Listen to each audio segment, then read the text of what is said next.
Hello friends, Ashok आई इसमें आपका स्वागत है। फ्रेंड्स, इकोनॉमी एक नज़र में हम 2020 का प्रश्न देखने जा रहे हैं। ठीक है, तो आप लोग देखेंगे इसमें लगभग 17 प्रश्न पूछे गए हैं और इकोनॉमी का वेटेज जो है प्रीलिम्स में बहुत ज़्यादा रहता है। आप खुद ही देख रहे होंगे, पिछले प्रश्नों के माध्यम से मैंने कई बार आपको यही चीज़ दिखाई है। तो बढ़िया से आपको पढ़ना है और इस सीरीज में हमारा मुख्य उद्देश्य ये रहता है कि आपको थीम ज़्यादा से ज़्यादा बताएं कि यूपीएससी थीम कैसे रिपीट करता है। ठीक है, और बाकी प्रकृति तो हम बताते ही हैं और प्रश्नों का चरित्र भी बताते रहते हैं कि प्रश्न किस टाइप का पूछता है और एनालिसिस भी करते रहते हैं बीच बीच में। लेकिन हमारा मुख्य उद्देश्य डिटेल एनालिसिस में हम अच्छे से करेंगे, जिसमें हम क्या करेंगे कि मतलब कि अच्छे से पोस्टमार्टम करेंगे क्वेश्चनों का, तो अच्छे से आपको तैयार भी होगा यूपीएससी किस तरह से पूछता है, उसकी प्रकृति क्या है, उसका चरित्र क्या है और यूपीएससी क्यों ये प्रश्न बना रहा था, क्या करंट में कोई चीज़ चल रही थी, तो आपको उससे सीखने को मिलेगा। बाकी यहाँ पर जो हम चीज़ बताते हैं उससे थीम रिपीट होती है।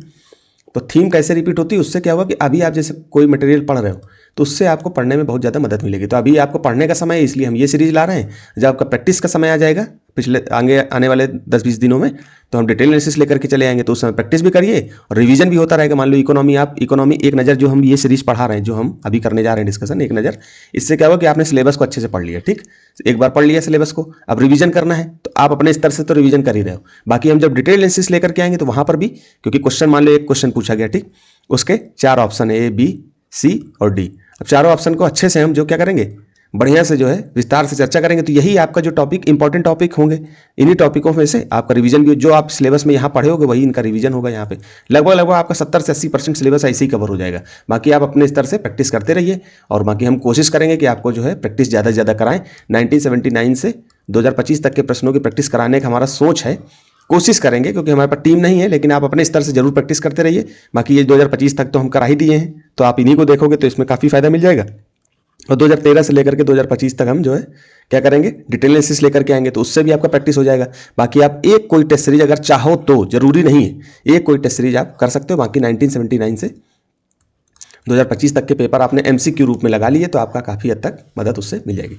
तो यहाँ पर हम कामी की बात कर रहे हैं दोस्तों, तो ये थोड़ा सा आपको सुनना चाहिए क्योंकि ये सब जरूरी भी है। तो हम चलते हैं पहले जो है सिलेबस पे। तो क्वेश्चन देखने से पहले हमको क्या देखना है, सिलेबस देखना है। अब आपको अभी सर ने ज्योग्राफी का जो है एक वीडियो डाला होगा पीवाईक्यू की नज़र में, यही सीरीज जो हम चला रहे हैं, तो उसमें सर ने आपको बताया होगा कि इकोनॉमी के जो प्रश्न होते हैं वो क्या होते हैं कि ज्योग्राफी में भी कहीं ना कहीं जुड़ रहे होते हैं, और ज्योग्राफी के जो प्रश्न होते हैं उनको भी हम इकोनॉमी से जोड़ करके देखते हैं। तो जीएस का जो विषय है, जीएस जो विषय है समान अध्ययन, इसमें मेंस में भी आप देखते होंगे कि जो कुछ विषय होते हैं जो एक दूसरे से लिंक जरूर करते हैं। अब इकोनॉमी में जो टॉपिक आप मान लो कृषि एग्रीकल्चर, इकोनॉमी में भी है, ज्योग्राफी में भी है। ठीक है, अब जैसे यहाँ पर मेंस के स्तर पर देख लो कि पॉलिटी में भी क्या है, पॉलिटी मतलब सेकंड पेपर में भी जीएस में गवर्नेंस आपको देखने को मिलेगी, और आप एथिक्स भी पढ़ोगे तो वहां पर भी एथिकल गवर्नेंस देखने को मिलेगा।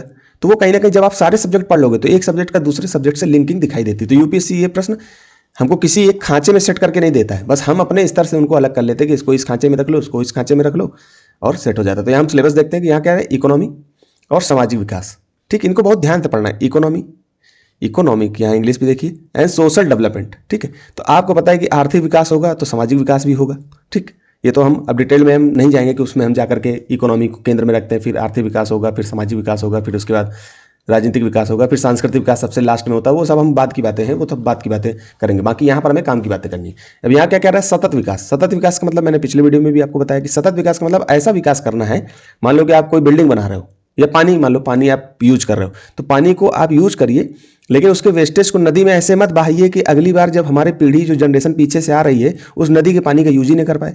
आपने एक फैक्ट्री खोली, उस नदी के पानी को, अच्छे पानी को यूज कर लिया और वेस्टेज जो निकला उसी नदी में डाल दिए, तो अगली बार आप खुद ही नहीं यूज कर पाओगे, आने वाली पीढ़ी के लिए तो मान लो एटमॉस्फेयर गंदा हो ही गया, आसपास मतलब नदी गंदी हो गई, फिर ऐसे जो वहाँ पर जो रहने वाले जीव जंतु उनको भी नुकसान होगा।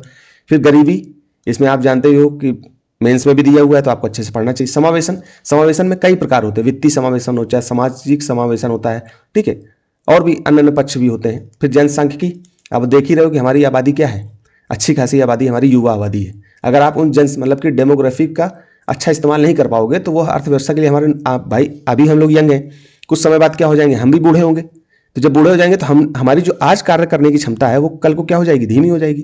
तो हम विकास जो आज कर सकते हैं वो कल उतना तेज गति से विकास नहीं हो पाएगा। तो अभी जो हमारी डेमोग्राफी है इसका यूज आप यंग जो युवा है उसको यूज कर लोगे तो फ्यूचर में हमारी जीडीपी वगैरह भी बढ़ेगी, आर्थिक विकास अच्छा होगा। फिर सामाजिक क्षेत्र में की गई पहले, जैसे कोई न्यूज मतलब कोई सोशल से संबंधित कोई योजना आ गई तो उस पर ध्यान रखना है आपको। ठीक है, यही चीज़ें दी हैं। फिर हम यहाँ पर जो है हमको सिलेबस जो है बहुत ज़्यादा डिफाइन नहीं दिखाई देता है, तो हम मेंस की तरफ जाते हैं। क्यों डिफाइन नहीं दिखाई देता, क्योंकि पीवाईक्यू देखकर हमको पता नहीं चला। अब जैसे यही दिया हुआ है, अब ये कहाँ सेट होगा, सेट तो आप कहीं ना कहीं कर ही लोगे, लेकिन ये अगर यहाँ पर लिख देता बैंकिंग तो हम समझ जाते कि अच्छा हमको बैंकिंग अच्छे से पढ़ना है, लेकिन यहाँ पर कहीं दिख रहा है तो हम फिर यहीं पर क्या करते हैं, मेंस के सिलेबस को देखते हैं। मेंस के सिलेबस को मैंने कई बार जो है आपको विस्तार से चर्चा करी है, तो इसको हम विस्तार से मेंस के सिलेबस में चर्चा करेंगे। बाकी आप इसको पॉज करके खुद भी पढ़ सकते हो, क्योंकि इसमें कुछ बताने वाला वैसा नहीं है कि हम उसमें टाइम अभी दें, क्योंकि प्रीलिम्स की तैयारी की तरफ हम कर रहे हैं। जब मेंस में हम पढ़ाएंगे, उत्तर लेखन कराएंगे, आंसर राइटिंग, तो वहाँ पर हम पहले सिलेबस को अच्छे से बताएंगे। ठीक, तो आप इसको, जैसे सरकारी बजट है, आपको पढ़ना चाहिए, क्योंकि अभी आने वाला है, पिछले आने वाले 2-1.5 महीने में फिर उसमें सरकारी बजट के प्रश्न बनते हैं, प्रीलिम्स में भी मेंस में भी, तो हमको अच्छे से पढ़ना चाहिए। समावेशी विकास देखिए यहाँ पर भी दिया है, वित्तीय यहाँ पर समावेशन दिया है, और यही चीज़ जो है सेम यहाँ पर भी समावेशी विकास लगभग वही चीज़ है। ठीक है, इससे उत्पन्न विषय, अगर समावेशी विकास करोगे तो उससे कौन कौन से विषय उत्पन्न होंगे, फिर भारतीय अर्थव्यवस्था का तथा योजना संसाधनों को जुटाने, प्रगति, विकास तथा रोजगार संबंधित विषय, इसको भी हम विस्तार से चर्चा करके बताएंगे कैसे कैसे होता है। तो अभी हम इसमें जो है ज़्यादा समय नहीं देंगे। देखिए यहाँ पर फसलें भी लिखा हुआ है, तो फसलों संबंधित इकोनॉमी में सवाल पूछ रहा है, और मेंस उसमें भी ज्योग्राफी में पूछ लेता है। ठीक है, प्रत्यक्ष और अप्रत्यक्ष कृषि सहायता जो हम देते हैं, सब्सिडी वगैरह देते हैं, एमएसपी देते हैं, उससे यूपीएससी हर साल सवाल पूछता है। एमएसपी के सवाल मैं अभी आपको दिखाऊंगा, ठीक है, लास्ट में लगा होगा यहाँ पर, ये देखिए न्यूनतम समर्थन मूल्य। अब प्रीलिम्स में कहाँ दिया हुआ है, तो यही चीज़ जो साफ साफ मेंस में दी, इसीलिए हमको मेंस का सिलेबस पढ़ना चाहिए। ठीक है, ऐसे जो है आप इसमें और जाओगे तो आपको बहुत सारी, जैसे भारत में भूमि सुधार, यूपीएससी इससे भी सवाल पूछा है। ठीक है, बुनियादी ढांचा जो हमारा है, ऊर्जा, बंदरगाह, सड़क, विमानपत्तन, रेलवे, इससे भी यूपीएससी सवाल पूछता है। तो इसलिए हमको जो है प्रीलिम्स और मेंस के सिलेबस को एक साथ पढ़ना है। उदारीकरण का अर्थव्यवस्था पर प्रभाव, औद्योगिक नीति में परिवर्तन तथा औद्योगिक विकास पर इनका प्रभाव, यूपीएससी ने डायरेक्ट प्रश्न इससे प्रीलिम्स में बनाया, अभी मैं दिखाऊंगा आपको।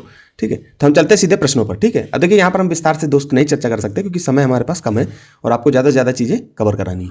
अब देखिए यहाँ पर क्या कह रहा है, भारत में फर्म के ब्याज व्याप्ति अनुपात, इंटरेस्ट कवरेज रेशियो पद का क्या महत्व है। अब ये जो है आपको अच्छे से पढ़ना चाहिए। इंटरेस्ट कवरेज, मैंने आपको बताया कि आपको क्या करना चाहिए, बैंकिंग अच्छे से पढ़ना है। बैंकिंग से हर साल बहुत गजब गजब के प्रश्न बहुत ज़्यादा संख्या में पूछे जाते हैं, तो आपको बैंकिंग अच्छे से पढ़ना है। ठीक, और हम आगे और भी बताएंगे क्या क्या पढ़ना है। पिछले वीडियो में मैंने बहुत सारी चीज़ें बताई हैं आपको, वो पढ़ना चाहिए। जैसे लोक वित्त है, वो पढ़ना है, टैक्सेशन जिसको बोलते हैं। ठीक है, इसके साथ साथ आपको बजट पढ़ना है, और आर्थिक समीक्षा आती है, उसको भी ध्यान हम खुद ही पढ़ाएंगे, आप कोशिश करेंगे कि आपको हम पढ़ाएं। ठीक है, तो इसको पॉज करिए, इस प्रश्न को देखिए क्या दिया हुआ है इसमें। उस फर्म जिसे बैंक ऋण देने जा रहा है कि वर्तमान जोखिम को समझने में मदद करता है कौन, ब्याज व्याप्ति अनुपात, इंटरेस्ट कवरेज रेशियो।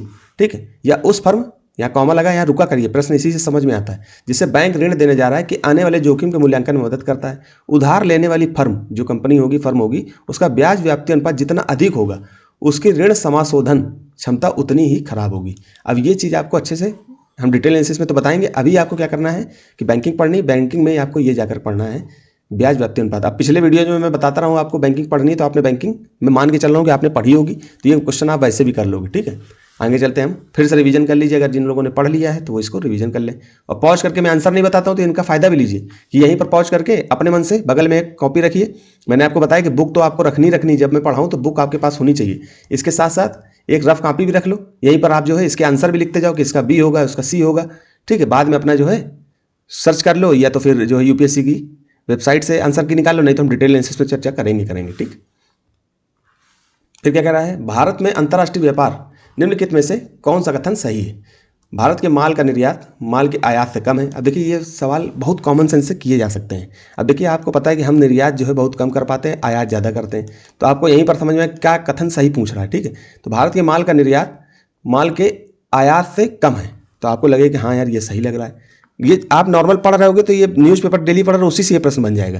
फिर क्या कह रहा है, भारत के लोहे व इस्पात, रसायनों, उर्वरकों और मशीनों के आयात में हाल के वर्षों में कमी आई है। अब ये देखिए हमको नहीं पता कि ये चीज़ नहीं है, मान लो नॉर्मल है, हम नहीं पता कि ये चीज़ सही कि नहीं सही, तो ऐसे प्रश्नों को थोड़ा सा छोड़ो, मतलब इस कथन को थोड़ा सा रोक दो, फिर नीचे की चीज़ें पढ़ो, क्योंकि एलिमिनेशन है, नीचे कूट दिए हुआ है, उससे आप जो है उत्तर के आंसर तक पहुंच जाओगे। भारत की सेवाओं का निर्यात सेवाओं के आयात से अधिक है, हम निर्यात ज़्यादा करते हैं किसका, सर्विसेज का।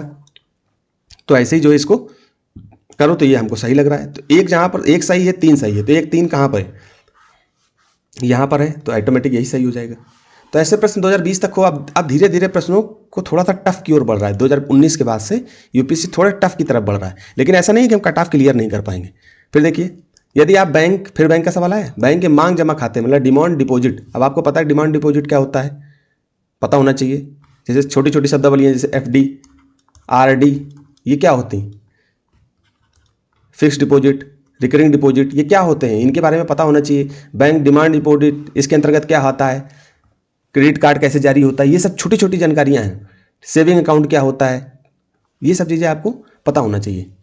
अब इसमें क्या कह रहा है कि ये जो है 1 लाख की नगद राशि, फिर से पढ़ता हूँ, यदि आप अपने बैंक के जमा खाते डिमांड डिपॉजिट अकाउंट से 1 लाख रुपए की नगद राशि निकालते हैं तो अर्थव्यवस्था में तत्कालीन रूप से मुद्रा की समग्र पूर्ति का क्या मतलब पर इसका क्या प्रभाव पड़ेगा। मतलब 1 लाख रुपए, जैसे मान लो ये बैंक है, ठीक, ये बैंक में आपने क्या किया, बैंक में 1 लाख रुपए जमा कर दिए, ठीक,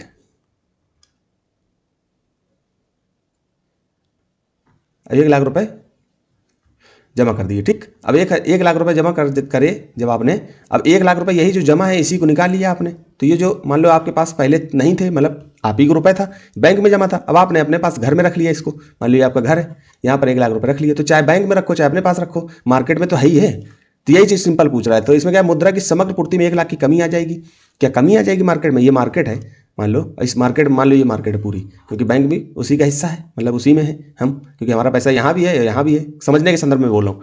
फिर मुद्रा की समग्र पूर्ति में 1 लाख की वृद्धि हो जाएगी, क्या 1 लाख रुपए एक्स्ट्रा आ गया क्या। फिर क्या है, मुद्रा की समग्र पूर्ति में 1 लाख से अधिक की वृद्धि हो जाएगी, ऐसा कह रहा है क्या। मुद्रा की समग्र पूर्ति में अपरिवर्तितता रहेगी, मान लो यहाँ रखो चाहे वहाँ रखो, परिवर्तन तो कुछ हो नहीं रहा है। तो क्वेश्चन आप समझ गए होंगे कि आंसर इसका क्या होगा, ठीक। बाकी हम यहाँ पर आंसर नहीं बताएंगे, केवल आपको कॉन्सेप्ट बता रहे हैं। बाकी हमारा यहाँ पर फोकस ये है कि थीम आपको बताएं, तो थीम में आपको बैंकिंग अच्छे से पढ़नी है, ठीक। अंतर्राष्ट्रीय व्यापार में जैसे बीओपी वगैरह उसको आपको पढ़ना है। अब आपको एक चीज़ और बता दूं कि यूपीएससी रिपीट भी बहुत प्रश्न करता है। जैसे मैंने इसको डायरेक्ट 7 नंबर प्रश्न देखिए आप। अब क्या कह रहा है, यदि आरबीआई प्रसारवादी नीति का अनुसरण करता है। अब 2019 का प्रश्न देखो, इसमें क्या कह रहा है, भारत रुपए की गिरावट रोकने के लिए निम्नलिखित में से कौन सा एक भारतीय रिजर्व बैंक द्वारा किया जाने वाला सर्वाधिक संभावित उपाय नहीं है, ठीक है। अब इसमें डी नंबर देखो, ये 2019 का प्रश्न है, ऊपर दिखा हुआ है, ये देखो 2019 का प्रश्न है। अब ये 20 में, ऊपर ये 20 में पूछा गया है। अब यूपीएससी ने क्या किया कि यहाँ ऑप्शन में क्या लिखा है, प्रसरणशील मौद्रिक नीति का अनुसरण करता है। यूपीएससी ने इसी शब्द को उठाया और 20 वाले प्रश्न में इसमें यही प्रसारवादी मौद्रिक नीति सेम टू सेम यहाँ से उठा के यहाँ रख दिया। सेम देखो, सेम चीज, बस यहाँ प्रसरणशील लिख दिया था, बस प्रसारवादी लिख दिया वहाँ पे। बात वही है, क्योंकि अर्थ एक ही निकल रहा है, मौद्रिक नीति का अनुसरण करना पूरा यहाँ से यहाँ तक का देखो, सेम टू सेम यहाँ से उठा के यहाँ रख रहा है कि नहीं रख रहा है। ये देखो अनुसरण करने, ये देखो करना लिखा है, यहाँ करना वहाँ करने, बस इतना ही अंतर है भाई। शब्द बनाने के लिए करने करना पड़ता है ना, कि मतलब शब्द जो है वाक्य बिल्कुल पढ़ने में सही हो। अब देखिए ये ऐसे शब्दावली है, तो आपको जो है एक एक प्रश्न की एक एक शब्द पे नजर रखनी है। मैं आपको दोस्त बता रहा हूँ, अगर आपने ऐसे कर लिया तो सफलता आपके बहुत नजदीक होगी। ऐसे मैंने बहुत सारे यूपीएससी की पीवाईक्यू लिए हैं, देखिए यहाँ पर। अब देखिए यहाँ पर क्या हो रहा है कि ये प्रश्न पूछा है, कृषि क्षेत्र में कल्याणकारी सॉरी बोला, कृषि क्षेत्र को अल्पकालीन साख परिधान करने के संदर्भ में जिला केंद्रीय सहकारी बैंक। अब सहकारी बैंक, अब आप पढ़िए तो इसमें शब्द फोकस दे रहा है सहकारी बैंक। अब सहकारी बैंक क्या है, करंट में चल रहा है इस समय। यूपीएससी ने एक बार 2020 में पूछा भी है सर सहकारी बैंक। अब ये है कि यूपीएससी फिर से बना देगा। अब अप्रैल की मैगजीन, जो आप विजन की मैगजीन पढ़ोगे, विजन की मैगजीन सर पढ़ा ही रहे हैं, ठीक है। उसमें विजन के साथ साथ और भी दूसरी मैगजीनों का भी सहारा लिया जा रहा है, और भारत सरकार की वेबसाइट से भी बहुत सारी न्यूज़ें पीआईबी वगैरह से भी निकाली जाती हैं। ऐसा नहीं कि केवल विजन की ही मैगजीन पर हमारा फोकस रहता है, तो हम वहाँ से मदद लेते हैं। विजन की बहुत अच्छी मैगजीन आती है, तो इसलिए हम उसको फोकस रहेंगे। आप भी पढ़ सकते हो अपने स्तर से, बाकी हमारा फोकस है कि हम आपको पीडीएफ तो देंगे। अब क्या क्या चल रहा है, अप्रैल की मैगजीन उठाओगे तो वहाँ एक राज्य एक क्षेत्रीय बैंक चर्चा में चल रहा है। अब यूपीएससी ने 2020 में प्रश्न बनाया सहकारी बैंक पे, ठीक। अब आपसे, और उसमें अनुसूचित वाणिज्यिक बैंकों या क्षेत्रीय ग्रामीण बैंकों की तुलना में अधिक ऋण देते हैं, तुलना करके पूछा। अब अगली बार क्या संभावना नहीं बन सकती कि सहकारी बैंक से यूपीएससी प्रश्न पूछ ले, और ऊपर से करंट भी चल रहा है, तो ये प्रश्न बना देगा तुरंत। फिर इसके बाद देखिए 2025 में कैसे रिपीट हुआ। मैं एक एक चीज को बिल्कुल खंगाल के रखे हुए हूँ। अभी ऊपर देखिए, किसान क्रेडिट कार्ड योजना के अंतर्गत निम्नलिखित में से किन किन उद्देश्यों के लिए कृषि को अल्पकालिक ऋण समर्थन उपलब्ध कराया जाता है। अब देखिए यहाँ पर दिया है, फार्म संपत्तियों में रख रखाव है तो कार्यशील पूंजी। अब देखिए कार्यशील पूंजी दिया हुआ है। अब यूपीएससी जब प्रश्न बनाता है, अब देखिए टेस्ट सीरीज बनाना और यूपीएससी अपने खुद के द्वारा प्रश्न बनाना, दोनों में जमीन आसमान का अंतर होता है। यूपीएससी बहुत सोच करके तार्किक प्रश्न बनाता है, जिससे क्या कि बच्चे की मतलब वहाँ पर पढ़ाई के साथ साथ उसकी कॉमन सेंस भी काम करे। और टेस्ट सीरीज में कॉमन सेंस बहुत कम काम करती है। अब देखो वहाँ काम ही नहीं करती, क्योंकि उनको क्या फोकस 100 प्रश्न बनाना है। उन्होंने टीम हायर कर रखी है, एक लोगों को बैठाया है, उनको उसमें पैसे दे रहे हैं 20-25 हज़ार रुपए, उसको बोल रहे टेस्ट सीरीज बनाओ। तो टेस्ट सीरीज में कहीं ना कहीं से इधर से उठा करके उधर कॉपी पेस्ट करेगा, उधर से उठा के इधर कॉपी पेस्ट करेगा, 100 क्वेश्चन पूरा करके दे देगा, उनको पैसा बन जाता है। तो उससे आपका केवल रिवीजन हो जाएगा, लेकिन आपका कॉमन सेंस डेवलप कब होगा, जब आप यूपीएससी के पीवाईक्यू लगाओगे। अब कार्यशील पूंजी है, यूपीएससी ने दिमाग लगाया कि इससे संबंधित मैं प्रश्न बना देता हूँ। उसने क्या किया, ये देखो, भारतीय अर्थव्यवस्था में भौतिक पूंजी के संदर्भ में निम्नलिखित कथनों पर विचार कीजिए। निम्नलिखित युग्मों पर किसान का हल कार्यशील पूंजी, कंप्यूटर स्थिर पूंजी, बुनकर द्वारा प्रयोग किए जाने वाले स्थिर पूंजी, पेट्रोल वाला कार्यशील पूंजी। अब इसका मतलब स्थिर पूंजी कार्यशील पूंजी ये 9th क्लास के एनसीईआरटी इकोनॉमिक पढ़ोगे वहां पर दिया हुआ है। अब आपको अच्छे से ये सब पढ़ना है। फिर देखो ये तो मैंने दिखा दिया 2024 का ए सीरीज का प्रश्न है 47 नंबर, आप जाके देख सकते हो। फिर अब देखिए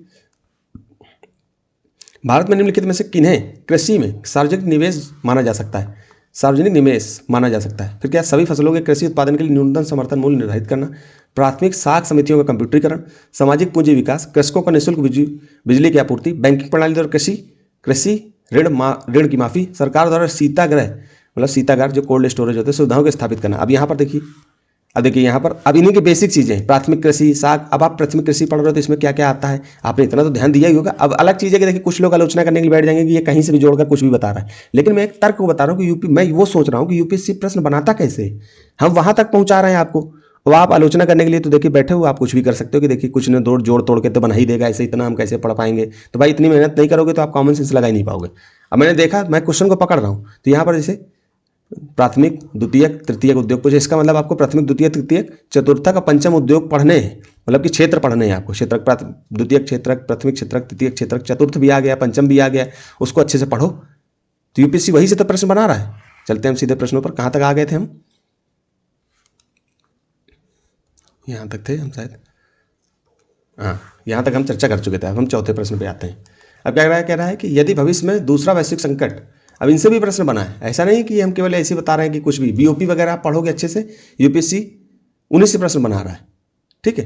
तो वैश्विक वित्तीय संकट होता है तो निम्नलिखित में से कौन से कार्य या नीतियां भारत को सबसे अधिक संभावना के साथ कुछ उन्मुक्ति मदद, मतलब उन्मुक्ति का मतलब यहाँ पर मदद प्रदान कर सकती हैं क्या, ठीक।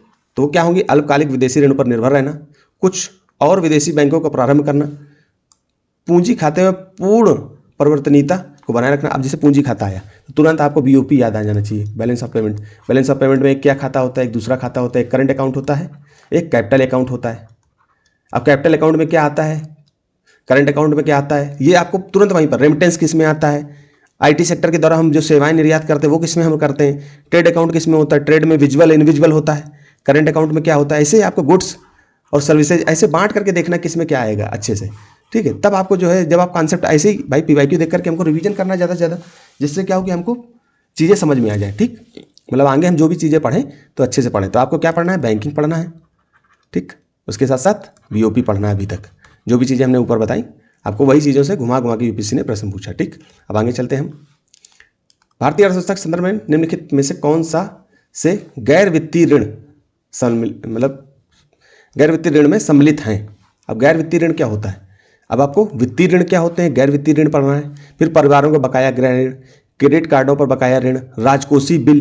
राजकोषीय बिल क्या होता है, ट्रेजरी बिल क्या होते हैं, ठीक है। इनके बारे में अच्छे से पढ़ना है। तो यहीं पर राजकोषीय बिल को अच्छे से पढ़ लो। क्रेडिट कार्ड की व्यवस्था क्या होती है, परिवारों को बकाया ऋण, होम लोन क्या होता है। इस तरह से आप जो है अच्छे से देखोगे तो समझ में आएगा। फिर आप देखिए, अब देखिए रिजर्व ट्रेंच के बारे में आपसे पूछ लेगी, शब्दावली पूछ ली। यूपीएससी की फितरत रही है हमेशा वो शब्दावली पे बहुत ज़्यादा फोकस करता है। तो आपको यहीं पर, अब जैसे यहाँ पर रिजर्व ट्रेंच बोल दिया तो आपको यहीं वर्ल्ड बैंक की ऋण व्यवस्था, मतलब वर्ल्ड बैंक को पढ़ लेना अच्छे से, ठीक है भाई। आपके उसमें भी है, और आईआर पढ़ोगे तो उसमें इंटरनेशनल जो संगठन होते हैं उनके बारे में पढ़ना जानना होता है। तो वर्ल्ड बैंक आप यहाँ पढ़ोगे तो वहाँ भी आपको कहीं ना कहीं मदद मिलेगी। फिर केंद्रीय बैंक के किसी एक ऋण, किसी एक क्रिया को, तो केंद्रीय बैंक के माने आरबीआई आप पढ़ोगे। फिर डब्ल्यूटीओ द्वारा इसके सदस्यों को प्रदत्त एक साख प्रणाली को, फिर आईएमएफ द्वारा इसके सदस्यों को प्रदत्त एक साख प्रणाली को, ठीक है। तो इसके बारे में यूपी पूछ रहा है। तो अब अगली बार हो सकता है कोई नई शब्दावली के बारे में पूछ ले यूपीएससी। तो ऐसे नजर रखनी कि कोई भी चीज़ चर्चा में चल रही है तो उस पर तुरंत उसके बारे में थोड़ा सा सोचो और क्वेश्चन बनाने की कोशिश करो। और तुरंत पीवाईक्यू देखा है तो तुरंत दिमाग में आ जाना चाहिए कि यूपीएससी ने इससे संबंधित पीवाईक्यू पूछा है। तो अभी आपको आईएमएफ, वर्ल्ड बैंक और डब्ल्यूटीओ ये आपके सिलेबस में भी है, मतलब आपको पढ़ना चाहिए, ठीक। अब आगे चलते हैं हम। 7 नंबर क्वेश्चन है, यदि आरबीआई प्रसारवादी मौद्रिक नीति का अनुसरण करता है। प्रसारवादी मौद्रिक नीति का मतलब क्या होता है, ब्याज दर क्या कर देना, इंटरेस्ट रेट घटा देना। अब घटा देंगे तो लोग ज़्यादा ज़्यादा लोन लेंगे, ज़्यादा ज़्यादा लोन लेंगे तो निवेश करेंगे तो हमारी अर्थव्यवस्था क्या करेगी, बढ़ेगी, ऐसा सोचते हैं, ठीक। फिर अब ये क्या कह रहा है, वैधानिक तरलता अनुपात को घटाकर उसे अनुकूलित करना। अब ये क्या कह रहा है, एसएलआर को क्या करेंगे, घटाएंगे क्या। एक सीआरआर होता है उसमें क्या परिवर्तन करेंगे, तुरंत वहीं पर देखो। फिर क्या, सीमांत स्थायी सुविधा दर एमएसएफ रेट क्या होता है को बढ़ाना, मार्जिनल स्टैंडिंग सुविधा रेट होता है ना। फिर बैंक दर को घटाना तथा रेपो दर को घटाना। अब ये क्या है, जब आप पढ़ोगे तो प्रसारवादी मौद्रिक नीति आपको पता है, अच्छे से पता चल जाएगी, जिसको हम डॉविस भी बोलते हैं। पिछली बार मैंने बताया भी था, ये प्रश्न मैंने पिछली बार अच्छे से चर्चा किया था ना, प्रचंड मौद्रिक नीति का अनुसरण करना। सेम इसी को उठा के यूपीएससी ने पूछ लिया है। 2019 का प्रश्न है, आप खुद देखो। तो आप जैसे 2025 का पेपर देखना और 2026 में जैसे पेपर देने जाना, तो उससे 20-25 दिन पहले 2025 के प्रश्न का एक एक शब्द अच्छे से तैयार करना, ठीक है, उसके बारे में अच्छे से तैयार करना। और देखना 2-4-5 प्रश्न तो आपको ऐसे ही फ्री के नंबर दे के जाएंगे। आगे चलते हैं हम। अब क्या कह रहा है, कृषि क्षेत्र निम्नलिखित कथनों पर विचार कीजिए, उपरोक्त में से कौन सा सही है। कृषि क्षेत्र को अल्पकालीन साख प्रदान करने के संदर्भ में जिला सहकारी या जिला केंद्रीय सहकारी बैंक, अब ये क्या होता है, सहकारी बैंक क्या होता है, ये मैगजीन में है, मैं खुद पढ़ाऊंगा या सर आपको पढ़ाएंगे तो बताएंगे आपको। फिर यहाँ पर अनुसूचित वाणिज्यिक बैंक क्या होते हैं, ठीक है, ये आरबीआई के द्वारा कैसे रेगुलेट किए जाते हैं। क्षेत्रीय ग्रामीण बैंक का कार्य क्या होता है, ये अपने जो ऋण देने की जो कैपेसिटी है, अपने कुल ऋण का कितना % ग्रामीण क्षेत्र में देता है, कितना % एमएसएमई को देता है, ये सब पढ़ो। यही तो यूपीएससी पूछ रहा है और दिखाऊंगा मैं कैसे यूपीएससी ने पूछा है प्रश्न। फिर क्या कह रहा है, वही डीसीजीपी, यही केंद्रीय सहकारी बैंक, जिला जो केंद्रीय सहकारी बैंक होता है ना, का एक सबसे प्रमुख कार्य प्राथमिक कृषि साख समितियों को ऋण या निधि उपलब्ध कराना। आप जानते हो ये क्या होते हैं, प्राथमिक कृषि साख समितियां क्या होती हैं, इनके बारे में पढ़ो। यूपीएससी हो सकता है कि अगली बार इसको घुमा करके पूछ ले, ठीक है। हम आगे चलते हैं, ये चीज़ आपको मैंने बताई दी। अप्रैल की मैगजीन में एक राज्य एक क्षेत्रीय बैंक, यूपीएससी इससे सवाल बना सकता है। इसमें जो है 26 जो केंद्रीय ग्रामीण बैंक हो, इनको करके एक राज्य में एक ग्रामीण बैंक को कर देंगे स्थापित। फिर क्या कह रहा है, पिछले दशक में भारत श्रीलंका व्यापार के मूल्य में सतत वृद्धि हुई है। जब आप इसको क्या पढ़ोगे, आईआर तो पढ़ोगे, उसके साथ साथ जो है जो आपका आर्थिक समीक्षा आती है, उसमें हम ये सब चीज़ों की चर्चा करते हैं कि हमने बीओपी, जो आपका बीओपी है, जब आप पढ़ोगे तो बीओपी में हमने कहाँ ज़्यादा व्यापार किया, कहाँ हमारा नुकसान होता रहा, कहाँ हम निर्यात ज़्यादा किए, कहाँ पर हम आयात ज़्यादा किए, किस क्षेत्र में आयात ज़्यादा किए, किस क्षेत्र में निर्यात ज़्यादा किए, ठीक है, ये सब पढ़ा होता है। वहीं से यूपीएससी ने एक प्रश्न, सिंपल, आपने सिंपल एक पुस्तक आती है, मोटी भले रहती है, लेकिन आपको मैं कोशिश करूंगा कि उसकी थीम या कुछ ऐसा पढ़ाऊं जहां से यूपीएससी प्रश्न बना देता है। फिर हम भारत और बांग्लादेश के बीच होने वाले व्यापार को कपड़े से बनी चीज़ों का मतलब व्यापार जो है प्रमुख है। पिछले 5 वर्षों में दक्षिण एशिया में भारत के व्यापार का सबसे बड़ा भागीदार नेपाल रहा है। अब ये क्या रहा है, ये सब अब हमारे लिए इंपॉर्टेंट नहीं, अब हमारे लिए क्या इंपॉर्टेंट है, इसका स्ट्रक्चर। ये जो प्रश्न पूछा है इसका स्ट्रक्चर हम यूज करेंगे इसमें अगली मैगजीन पढ़ते समय। समझ में आया। हम आगे चलते हैं। फिर 1991 के आर्थिक उदारीकरण से प्रश्न पूछा, मैंने पीछे वहीं बताया था अभी पीछे। तो आर्थिक उदारीकरण के बाद भारतीय अर्थव्यवस्था के संबंध में लिखित कथनों पर विचार कीजिए। शहरी क्षेत्रों में श्रमिक उत्पादकता 2004-5 की कीमतों पर प्रति श्रमिक रुपए में वृद्धि हुई है, जबकि ग्रामीण क्षेत्रों में इसकी कमी हुई है। अब ये है, जब जैसे आप पढ़ोगे क्या आर्थिक समीक्षा, वो ये यहाँ पर समझ में आ जाएगा। फिर यहाँ पर क्या गया, कार्यबल में ग्रामीण क्षेत्रों की प्रतिशत हिस्सेदारी में सतत वृद्धि हुई है। कार्यबल क्या होता है, अब आपसे मैं पूछ रहा हूँ। एक श्रम बल होता है, मैंने पिछले शायद वीडियो में बताया था, कार्यबल और एक श्रम बल, और एक पीएलएफएस बताओ, पीरियोडिक लेबर फोर्स सर्वे जो होता है, ये क्या होता है, ठीक है। फिर क्या क्या, ग्रामीण क्षेत्रों में गैर कृषि अर्थव्यवस्था में वृद्धि। अब गैर कृषि अर्थव्यवस्था कौन कौन सी होती हैं। फिर ग्रामीण रोजगार की वृद्धि में कमी। अभी 1991 के जो आर्थिक उदार लिबरलाइजेशन के बाद भारतीय अर्थव्यवस्था में क्या क्या परिवर्तन देखने को मिले। आप इसको नॉर्मल 11वीं क्लास की एनसीईआरटी आपने पढ़ी होगी, तो ये प्रश्न ऐसे ही कर लोगे। बाकी आप यहाँ पर जब भी पढ़ो तो परिवर्तन को सोचो, कॉन्सेप्ट बनाने की कोशिश करो। वही कॉन्सेप्ट जब आपका तैयार होगा तो ये प्रश्न ऑटोमेटिक जैसे आप सोचोगे बस आपके हाथ में होगा, चेक करके देख लेना। फिर इसके बाद अब ये क्या, निम्नलिखित कथनों पर विचार कीजिए। उपरोक्त कथनों में से कौन सा सही है। सभी अनाजों, दालों एवं तिलहनों का न्यूनतम समर्थन मूल्य पर खरीद, अब ये प्रॉपर लिखा हुआ, इस यूपीएससी ने आपकी मदद कर दी। खरीद भारत के किसी भी राज्य, केंद्र शासित प्रदेशों, यूटी में असीमित होता है। अब इसको देखिए, ऐसे प्रश्न यूपीएससी सिंपल आपको हिंट भी देता है कि ऐसे प्रश्न कैसे करोगे। अब ये क्या कह रहा है, सभी अनाज, दालों या तिलहनों का न्यूनतम समर्थन मूल्य पर खरीद भारत के किसी भी राज्य में, चाहे वो यूटी हो या राज्य हो, में असीमित, मतलब कितना भी बेच सको, मतलब कि खरीद लेगी सरकार, कितना भी आप लेकर के जाओ खरीद लेगी। ऐसा है क्या भाई, हमारे यहाँ आप खुद पढ़ोगे कि हमारे जब आप पढ़ते हो ना फूड सिक्योरिटी के बारे में और एफसीआई के बारे में, जब आप पढ़ोगे कृषि में, तो आपको पता है कि हमारे पास स्टोरेज की क्षमता बहुत कम है।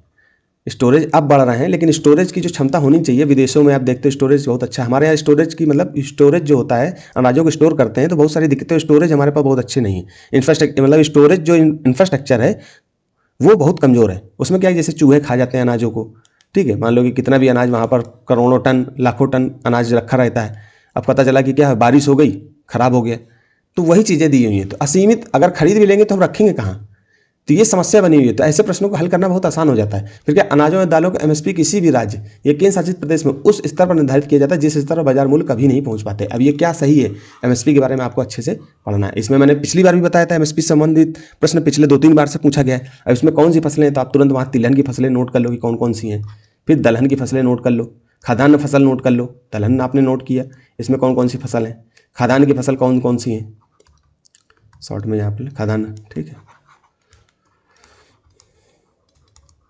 खाद्यान्न की फसल कौन कौन सी, टोटल कितनी फसलें हैं। फिर उसके बाद एफआरपी, गन्ने में एफआरपी जारी होता है, एफआरपी में कौन केवल एक ही फसल आती है कि और भी फसल आती है, ऐसे आपको पढ़ना है, ठीक है। आगे चलते हैं हम। अब ये ट्रिम्स, व्यापार संबंधी निवेश उपायों, ट्रिम्स निम्नलिखित कथनों में से कौन सा सही है। विदेशी निवेशकों द्वारा किए जाने वाले आयात पर परिमाणात्मक निर्बंधन निश्चित करता है। ये वस्तुओं सेवाओं दोनों के व्यापारों से संबंधित निवेशों पर लागू होता है, विदेशी निवेश के नियमन से संबंधित नहीं है। और ट्रिम्स क्या है, एक ट्रिप्स शोध भी होता है, ट्रिप्स ये किससे संबंधित है, क्या आईपीआर संबंधित है, इसके बारे में पढ़ो, और ट्रिम्स के बारे में भी आपको पढ़ना है।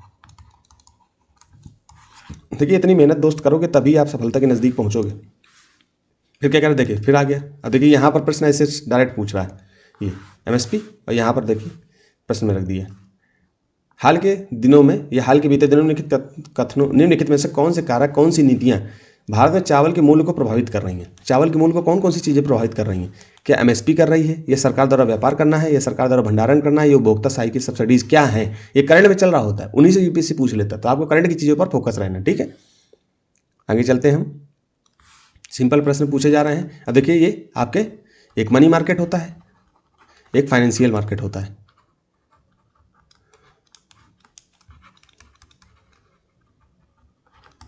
इनसे संबंधित जो है ये मार्केट, ठीक है। इसको हटा दूँ यहाँ से, आपको दिखाने के लिए था। अब देखिए वाणिज्यिक पत्र, अब ये इसके कॉमर्शियल पेपर के बारे में आपको पढ़ना चाहिए। फिर क्या है, सर्टिफिकेट ऑफ डिपॉजिट सीडी के बारे में पढ़ना चाहिए। फिर काल मनी मार्केट क्या होता है, ये मनी बैंक से संबंधित है क्या। फिर इसके बाद शून्य coupon bond, zero coupon bond, ये काफ़ी चर्चा में चलता है। यहीं पर आप ट्रेजरी बिल भी पीछे पूछा गया है, ट्रेजरी बिल के बारे में पढ़ लो।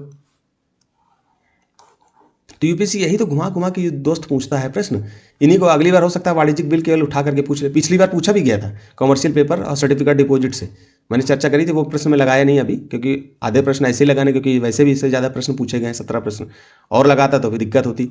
मैंने इसीलिए ये सब चीज़ें जोड़ दी हैं इसमें, ठीक है। यहाँ पर देखिए ये चीज़ मैंने अभी बताई थी आपको, कौन कौन सी चीज़ें होती हैं। किसान क्रेडिट कार्ड के बारे में अच्छे से जाके पढ़ो, किसान क्रेडिट कार्ड क्या होता है, ठीक है। यहाँ पर मैंने बताया इसके बारे में, ये प्रश्न पहले मैंने बीच में अभी आके चर्चा कर दी थी दिखाने के लिए। फिर आगे हम चलते हैं। अब यहाँ पर देखिए निम्नलिखित में से किन्हें कृषि की सार्वजनिक निवेश क्या होता है, कृषि में सार्वजनिक निवेश क्या होगा। मतलब सोचो कि सार्वजनिक निवेश होता क्या है। सभी फसलों में कृषि उत्पाद के लिए न्यूनतम समर्थन मूल्य निर्धारित करना, प्राथमिक कृषि साख समितियों का कंप्यूटरीकरण, सामाजिक पूंजी विकास, कृषकों को निःशुल्क बिजली आपूर्ति, बैंकिंग प्रणाली द्वारा कृषि ऋण की माफी, सरकार द्वारा शीतगृह सुविधाओं को स्थापित करना है। इसमें से सार्वजनिक निवेश क्या है, जो सरकार निवेश करेगी, पब्लिक जो निवेश होगा, उसमें कौन सी ऐसी चीज़ है जो पब्लिक निवेश को बताती है। अब इसमें से जैसे ही आप करोगे, एक प्रश्न को काट लोगे, तुरंत आपका आंसर हाथ में आ जाएगा। बताऊंगा इसको आगे चल के, फिर इसी से घुमा फिरा करके इस यूपीएससी ने मैंने यहाँ पर इसलिए लगा दिया क्योंकि ये जैसे प्राथमिक कृषि है, कृषि ये जो प्रश्न पूछ रहा है, इसमें मूलतः जो है क्षेत्रों के बारे में हल्का फुल्का चर्चा हो रही है कि कौन प्राथमिक कृषि साख समितियां हैं, ठीक है। तो कृषि क्षेत्र ये प्राथमिक क्षेत्र का है, तो हमने यहाँ पर तो यहीं पर हमसे मिलता जुलता ये शब्द लग रहा था कि ये प्राथमिक द्वितीयक तृतीयक जो क्षेत्र होते हैं उनसे मिलता जुलता है, तो मैंने यहाँ पर इसको लगा दिया, ठीक है। कि इसको भी देखो आप अच्छे से कि यूपीएससी ऐसे घुमा करके ऐसे पूछ लेगा प्रश्न, ठीक है, आर्थिक गतिविधियों से संबंधित, ठीक, इसीलिए मैंने यहाँ पर लगाया। बाकी इससे डायरेक्ट जुड़ता हुआ नहीं दिखाई दे रहा है कि मतलब डायरेक्ट सीधे सीधे, लेकिन यूपीएससी जैसे कथन उठाता है, तो यहाँ जैसे प्राथमिक कृषि साख समितियों का कंप्यूटरीकरण लिखा हुआ है, तो प्राथमिक क्षेत्र जैसे मान लो उसके दिमाग में आया कि प्राथमिक क्षेत्र है, तो यूपीएससी हो सकता है यहाँ पर आपसे प्राथमिक द्वितीयक तृतीयक चतुर्थ और पंचम क्षेत्र पूछ सकता है, तो आपको इनमें जो है ध्यान रखना है, ठीक है। फिर हम चलते हैं खाद्य वस्तुओं को उपभोक्ता मूल्य सूचकांक, यहीं पर इन्फ्लेमेशन के बारे में पूछ लेगा, महंगाई के बारे में, तो महंगाई भी सीपीआई आधारित, डब्ल्यूपीआई आधारित यूपीएससी से डिमांड करेगा। सिंपल पूछ लेगा थोक मूल्य सूचकांक क्या होता है, और उसमें 4-5 कथन रख देगा, और कथन रखेगा जटिल वाले थोड़े से, तो आप जब बेसिक अच्छे से पढ़े होगे तो सिंपल है। अब यहीं पर मुद्रास्फीति पूछ लेगा, हेडलाइन मुद्रास्फीति क्या होती है, ठीक है। तो इसी तरह से यूपीएससी पूछेगा। फिर डब्ल्यूपीआई सेवाओं के मूल्यों में होने वाले परिवर्तनों को नहीं पकड़ता जैसा कि सीपीआई करता है। अब डब्ल्यूपीआई थोक मूल्य सूचकांक होता है, थोक में सेवाएं नहीं आती, मतलब डब्ल्यूपीआई में सेवाएं नहीं आती। तब जैसे ये आला आपको सही लगेगा कि ये सही है, तो जहाँ जहाँ 2 है वो तो सही हो जाएगा। फिर और भी चीज़ें ऊपर से देखो, तो ये प्रश्न आप कर लोगे, लेकिन मैं यहाँ कराऊंगा नहीं, केवल आपको बता रहा हूँ कि देखिए यूपीएससी कैसे कैसे प्रश्न पूछता है, ठीक है। भारतीय रिजर्व बैंक में अब मुद्रास्फीति के मुख्य मान है तो प्रमुख नीतिगत दरों को निर्धारित और परिवर्तन है डब्ल्यूपीआई को अपना लिया गया। अब ये क्या है, यूपीएससी जब आपसे पूछे, अगली बार फिर चर्चा में होगा, तो आपको क्या पढ़ना है, मैं आपको टॉपिक बता देता हूँ। बैंकिंग आपको अच्छे से पढ़नी है, फिर इसके बाद लोक वित्त पढ़ना है, बजट पढ़ना है, आर्थिक समीक्षा आएगी, तो ये कुछ प्रश्न ऐसे हैं जो आर्थिक समीक्षा से होते हैं, ठीक है, वो भी पढ़ना है। एमएसपी पढ़ना है आपको, एमएसपी पढ़ना है। कृषि क्षेत्र संबंधित जो गतिविधियाँ हैं उनके बारे में भी थोड़ी सी नज़र रखनी है। और इसी क्षेत्र में, इसी में जो है जोड़ते हुए, या इसको अलग से भी पढ़ सकते हो कि प्राथमिक, द्वितीयक और तृतीयक क्षेत्र पढ़ना है। और इसमें तृतीयक, चतुर्थ, पंचम भी जोड़ दिए गए हैं, तो उनको भी आपको यहीं पर ध्यान रखना है। फिर इसी के बाद कार्यशील, 9th क्लास के एनसीईआरटी में कार्यशील पूंजीगत स्थिर पूंजी आपके बारे में पूछ सकता है, तो वो आपको ध्यान रखना है। तो ऐसे जो है करोगे तो आपकी बहुत अच्छी तैयारी हो जाएगी। तो इसीलिए ये प्रोग्राम हमारा चलाया जा रहा है कि आपको इससे मदद मिले। ठीक है, तो यहीं तक रखते हैं दोस्तों, धन्यवाद।